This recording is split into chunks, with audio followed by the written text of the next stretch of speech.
باحث غربي غير مسلم يغوص في أعماق تاريخ الإسلام، يكشف أسرار الكعبة المشرفة من عهد آدم عليه السلام إلى فتح مكة، ويمدح ذكاء النبي محمد صلى الله عليه وسلم قبل بعثته في حل أزمات كانت قد تؤدي إلى دمار.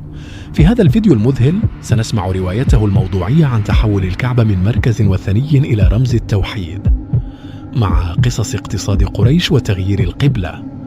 هل أنت جاهز لتكتشف الحقيقة المخفية وراء أقدس مكان في الإسلام من باحث غربي غير مسلم؟ Despite all these changes and the proliferation of idol worship, a small minority of people in Arabia still maintained this monotheistic belief in Allah. These monotheists were known as the Hunafa, or the singular, the Hanif, meaning those who turned away from idol worship and turned toward Allah himself. These Hunafa would sometimes retreat to caves in the mountains around Mecca for spiritual contemplation, much like Muhammad himself would do before receiving his first revelation in the cave of Hira. This represented a continuous thread of monotheistic tradition that had never completely died out, despite this sort of pagan takeover. So by the time of Muhammad's birth in 570 AD, the Kaaba had a complex and layered religious significance. On one hand, it was the center of the Arabian polytheist, pagan sort of takeover, housing all these different idols. On the other hand, it still retained the elements of the Abrahamic heritage, including the black stone and sort of the basic ritual practices, and the widespread recognition that it had been built as a house for one God by Abraham. This dual identity, both as this pagan shrine and a structure for Allah, would prove crucial during the early days of Islam. It allowed Muhammad to reclaim the Kaaba for monotheism without completely rejecting the cultural and historical significance it held to the people. He could also present his message not as something entirely new, but as a return to the original purpose of the Kaaba, as the pure house of Allah created by Adam and then rebuilt by Abraham as it had been known for centuries. So now we've seen how the Kaaba has gone from Adam's original place of worship to Abraham's reconstruction to then a pagan house of idols, and this is where we get to Muhammad, the birth of him in 570 AD. This is a pivotal point in understanding Islam, of course, as well as the Kaaba's role. By the time Muhammad was born, the Kaaba had been under control of its own tribe, the Quraysh, for generations. They were the masters of Mecca. And the Kaaba was essentially, their golden goose, right? They basically thought if they controlled the most important religious site in Arabia, which brought them not only tremendous prestige, but also a ton of economic benefit for the flow of pilgrims and traders, which is why some people have alleged, it kind of makes sense, it becomes a pagan site because the more people that go to worship, the more money you can make. The Quraysh had developed a whole economic system around the Kaaba and its season. They organized trade fairs to coincide with religious gatherings, created a calendar of sacred months when fighting was prohibited, and collected various fees and offerings from visitors. In many ways, they were brilliant business operators who understood the connection between religion and commerce. Muhammad's earliest connection to the Kaaba came long before his prophetic mission began. This was when he was about 35 years old, still an ordinary merchant with no idea of the religious role that he was going to fulfill. The Kaaba needed significant repairs, right? This is what we mentioned earlier. This flooding had come in and damaged the walls. There had been a fire that weakened the structure. So the Quraysh decided it was time for a renovation. They dismantled the Kaaba down to its foundation, began rebuilding it only using pure money for this sacred task. No funds obtained through gambling, prostitution, or other dubious means would be accepted. This limited their budget considerably, forcing them to build the smaller Kaaba like we mentioned before. What we didn't mention is, as the rebuild was nearing its completion, a serious problem emerged. Who would have the honor of returning the sacred black stone to its place in the eastern corner? Various Quraysh sub-clans began arguing over the task. Remember, these were, proud tribal Arabs for whom the honor was deadly serious, and the matter almost escalated to bloodshed. The deadlock continued for several days until someone suggested that they let the next person to enter the sanctuary make the decision. As fate would have it, that person was who else than Muhammad. Peace be upon him. Just assume peace be upon him for all of them, okay? I don't want to get in trouble with the Muslims, all right? Who had the reputation for fairness and wisdom? His nickname was Al-Amin, meaning the trustworthy one. Muhammad's solution was simple and brilliant. He asked for a cloth to be spread out and placed the black stone in the center. Then he invited a representative from each of the quarreling clans to grasp an edge of the cloth and lift it together.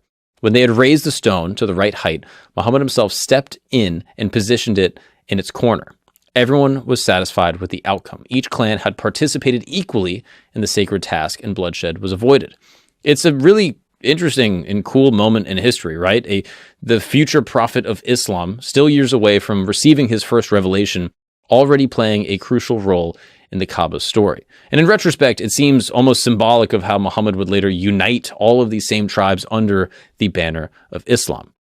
Fast forward several years, and everything had changed. Muhammad had received revelations declaring that there was only one God, and he began preaching against idol worship and faced increasing persecution from the Quraysh, who saw his monotheistic message as a threat to their Kaaba-centered ecosystem. Basically, the Quraysh was like, hey, if a bunch of people are coming here, we're making more money, but now you're saying there's only one God? That's going to affect our bottom line. Eventually, the pressure became so intense that Muhammad and his followers fled Mecca from Medina in 622 AD. This is known as the famous Hijrah that marks the beginning of the Islamic calendar. During his time in Medina, Muslims prayed facing Jerusalem. But according to Islamic tradition, around 16 months after the Hijrah, Muhammad received a revelation while leading prayers, instructing him to change the Qibla. This is the prayer direction from Jerusalem to the Kaaba in Mecca. The Quran describes the moment like this: "We have seen you turning your face toward heaven, so we will surely turn you toward a Qibla with which you will be pleased. So turn your face toward al-Masjid al-Haram."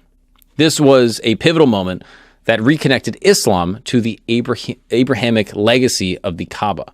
By directing prayers toward the Kaaba, even while it still housed idols, Muhammad was signaling that his mission wasn't to establish something entirely new, but to restore the pure monotheism of Abraham that had been corrupted over time. The story culminates in 630 AD when Muhammad returned to Mecca at the head of an army of 10,000 Muslims. After years of conflict, the Quraysh surrendered the city without a fight. Muhammad's first act upon entering Mecca was to go directly to the Kaaba. He circled it 7 times on his camel, then entered the sanctuary itself. Inside, he faced the ultimate symbolic moment of his mission.